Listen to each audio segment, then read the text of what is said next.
What's going on, Dolphins? It is your boy Dillon, and I got a couple things I want to talk about real fast. First of all, though, apparently the new microphone I got is having some problems, and it's not working right now. So yay, story of my life. Yeah,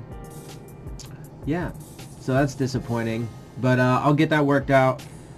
So I'll figure it out when I figure it out.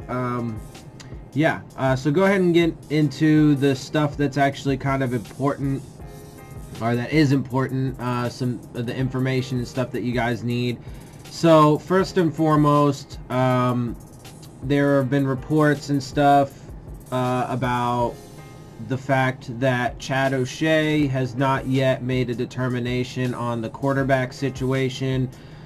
So it looks like we're going to have to wait still to see what's going on with Ryan Tannehill, if they're going to keep him, if they're going to cut him, if they're going to try and trade him, blah, blah, blah, whatever.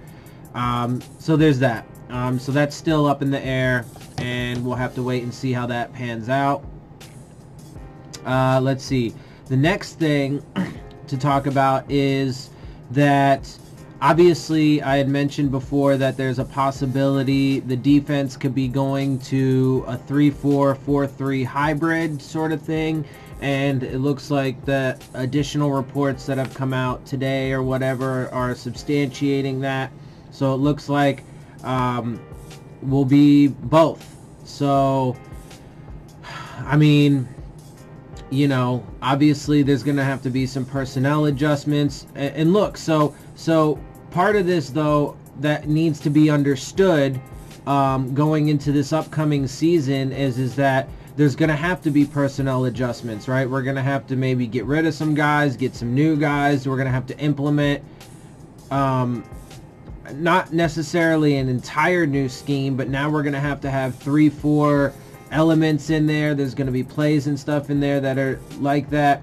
And I think that there was probably some 3-4 plays before, but we were obviously predominantly a 4-3 defense. And so now there's going to be a lot of changes there. And so the point is that is another factor in the equation that would end up adding up to the fact that it's going to take some time to make these adjustments, right? So there's no guarantee, right, that we're going to have a great year this upcoming year, right? There's a lot of good things going on with the coaching staff, but there's still a lot of factors that need to be hashed out and played out before we're going to be able to, you know, see whether or not, you know, there's going to be success, and, you know, so on and so forth. And it's going to take time to implement all this stuff, and reasonably you could expect that we'll struggle at least this upcoming year and maybe the year after, right? So again, we need to temper ourselves if we're going to sit here and start, you know, getting super hyped up and be like, you know, oh, he's going to take us to the Super Bowl this year. Let's calm down. You know, one, so we don't put those crazy expectations on him, and then, you know, get all pissy when it doesn't happen that way. And so that way also we can properly evaluate the situation and how things play out. So that way we can give him credit where it's due, and we can blame him for things that are his fault, but appropriately, and not overdo it and blame him for things that are not his fault or not in his control, and then fire him before he gets the opportunity to, you know, live out his 5-year guaranteed contract and have the opportunity and window to do what we want him to do, instead of firing him prematurely, right? And then so another aspect of this, though, is that Brian Flores apparently might call plays for the defense. Okay, personally, I don't give a shit about that. But there's a lot of Dolphins fans out there that are all super sensitive because Adam Gase called plays and it wasn't perfect to how, you know, these couch coaches wanted things called. Okay, well, you sit on the fucking couch, you're not a coach, and you're not on the sideline, so shut the fuck up. How about that? Right? That makes sense. Shut the fuck up. You don't have any fucking say in it. It's not your fucking thing. You don't run the team. You don't call the plays. It's none of your fucking business. You can have your opinion and be like, oh, well, I would have done this. But you're not a goddamn coach, and you're not there. You're not the one doing it. So your opinion is actually irrelevant, just as is mine, right? So let's be fair. We can have our opinions and we can disagree with things. We can be like, yeah, I wasn't, and there were plenty of calls that Adam Gase called that I didn't agree with. But again, it's not really my place. I can have my opinion, but it doesn't fucking matter. It's irrelevant, right? And furthermore, not only that, but the majority of things he called were fine. Were either fine or really good. Really good. Great. He had some great plays. Nobody ever gives him credit for that. They only ever talk about how, oh, well, he called this play and it sucked and it didn't work. Okay, so fucking what? You can't do any better.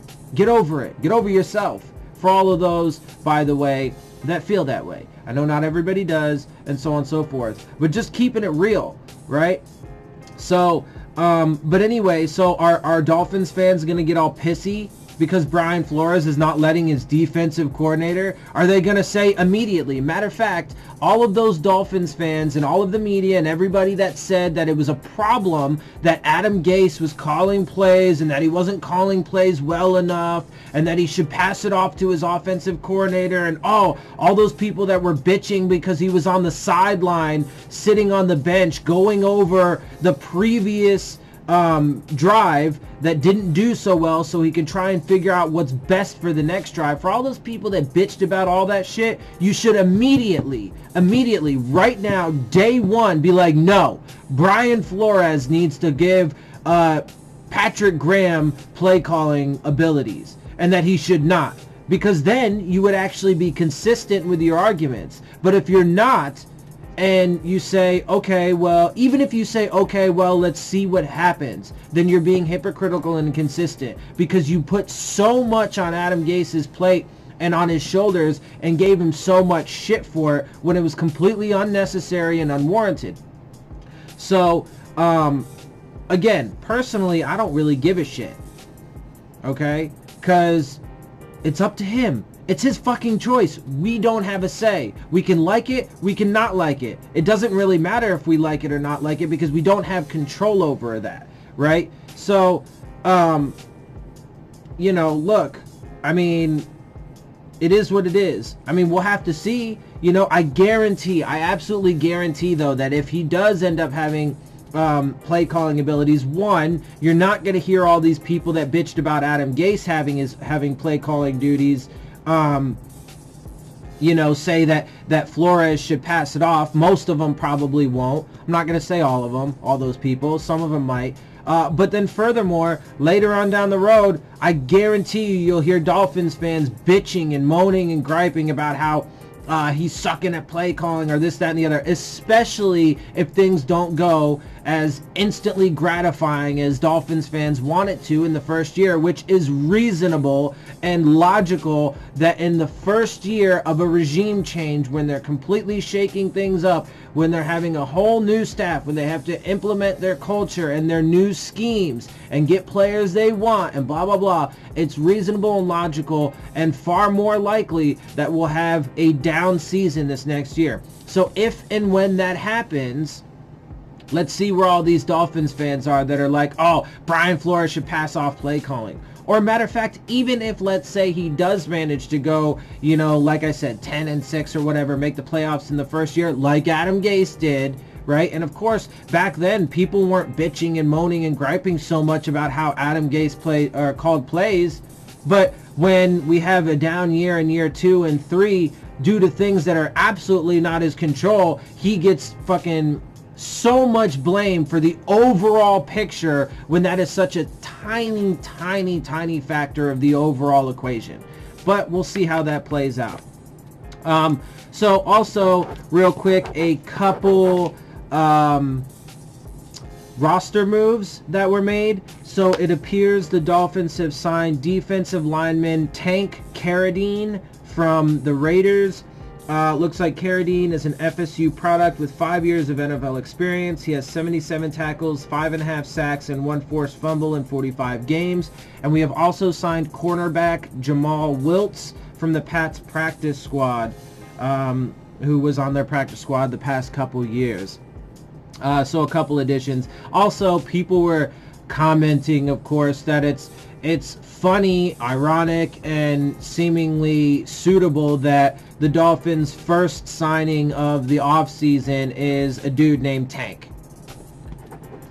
Now, personally, I don't think that really has any bearing on anything, although if the Dolphins did tank, or if we do have a shitty year this upcoming year, then it'll just be, you know, a funny little coincidence kind of thing that, you know, whatever, that I'm sure people will, you know, unnecessarily overhype and so on and so forth. But anyway, whatever. So those are the roster moves, and that's all I really got for you guys for right now. So I hope you guys enjoy my videos. If you do, make sure you hit the subscribe button, make sure you hit the like button, make sure you hit the bell if you want to get the alerts. Leave your questions, comments, and concerns down in the comments section.